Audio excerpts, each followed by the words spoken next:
En nombre del Padre, del Hijo y del Espíritu Santo. Amén.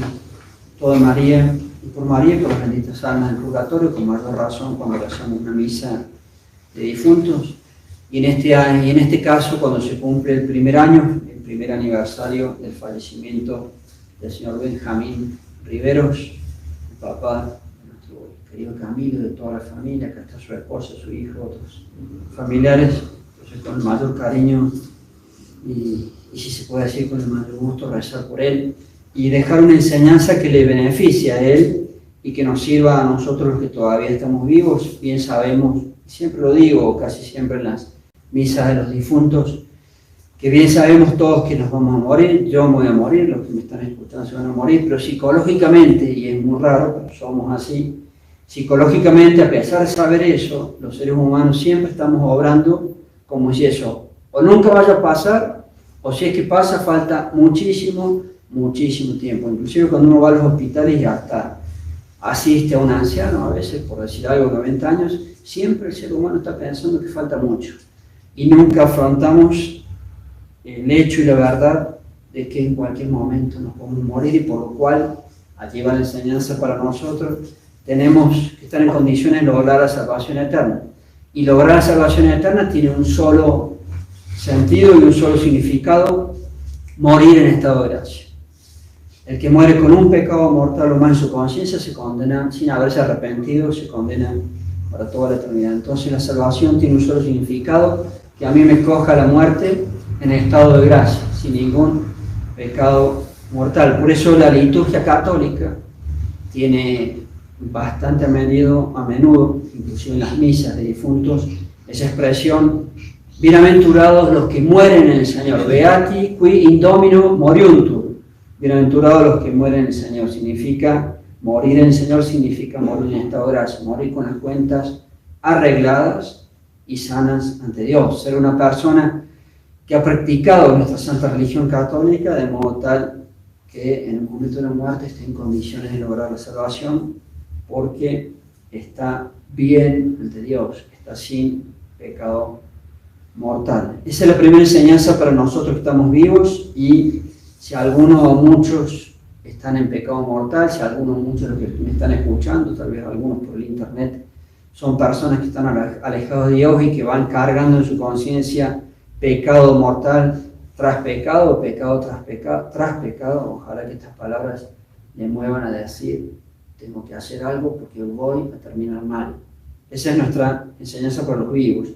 Hacia el ser querido que falleció, también lo decimos en todas las misas de los distintos funerales o de los aniversarios, las misas de los difuntos. Cuando un ser querido muere, el amor se demuestra con oración. Si yo digo amar al ser querido que murió, yo le tengo que demostrar el amor desde aquí, desde la tierra, a través de la oración. ¿Por qué? Porque el régimen común de un ser humano, aún logrando la salvación, y tenemos que tener esperanzas en el señor Benjamín, que alcanzó a recibir los sacramentos, inclusive años atrás, que también se puso mal por la diabetes, también lo recibió, pero sobre todo en este trance final pudo recibir los sacramentos, y bendito sea Dios. Entonces, teniendo la esperanza en la salvación del ser querido, sabemos que el régimen común, lo que comúnmente ocurre es que, aún salvándonos, hay que pagar en el purgatorio las deudas que no pagamos aquí en la tierra. Y las almas del purgatorio son benditas almas, y se dice benditas almas porque son personas que se han salvado, son personas que son de Dios, son almas que son de Dios, mas sin embargo las penas del purgatorio son durísimas. Entonces, si yo amo al ser querido fallecido, le tengo que ayudar de la tierra con la oración.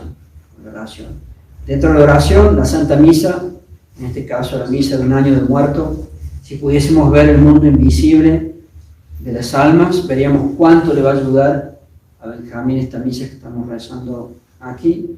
Y no solamente eso, sino que sus seres queridos, preocupados y conscientes y en buena ley del catolicismo, hicieron rezar las famosas misas gregorianas, que ya las rezaron, si no me equivoco, para el mes de noviembre del año pasado. Y las misas gregorianas, 30 misas seguidas por el alma de un ser querido, tiene esa enseñanza piadosa del catolicismo, que después de rezar 30 misas seguidas sin interrupción, uno saca al ser querido del purgatorio. De cualquier manera, todo eso sigue aún así envuelto en un cierto misterio, por eso es que hay que seguir rezando. ¿Y qué pasaría, Padre, si el ser querido ya salió del purgatorio, nada se pierde. Cada vez que uno reza por un difunto, si el ser querido ya está en el cielo, Dios toma esas oraciones y se las aplica a otro, entonces nada se pierde. Con las oraciones por los difuntos nada se pierde. Pero remarquemos y terminemos con eso, porque todos tenemos seres queridos que han fallecido. El amor después de muerto se debe demostrar, se demuestra a través de la oración. Sí, Padre, voy a rezar un rosario, no, así no sirve, porque los santos enseñan que las penas del purgatorio duran años y años. En un mundo misterioso, en general, el ser humano tiene que pagar mucho allí, somos muy imperfectos y muy pecadores, entonces hay que rezar durante años, no un rosario, durante años, el rosario diario, el Santo Rosario, que es la oración que el feligrés católico tiene más a mano y la más poderosa, sin contar la Santa Misa. Por supuesto, la Santa Misa tiene todavía mayor poder, lo más importante de la Santa Religión Católica.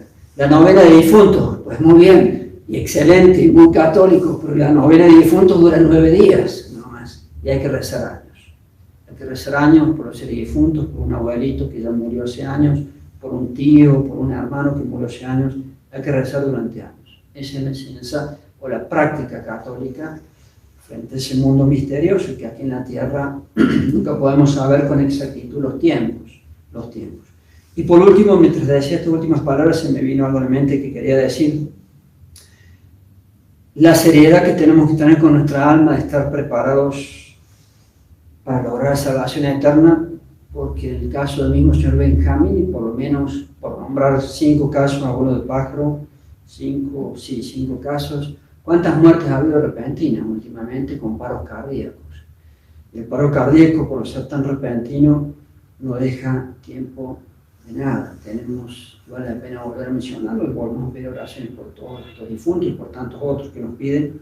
Monseñor Morelo murió en forma repentina con un paro cardíaco. Monseñor Daniel Dolan murió de un paro cardíaco en forma repentina.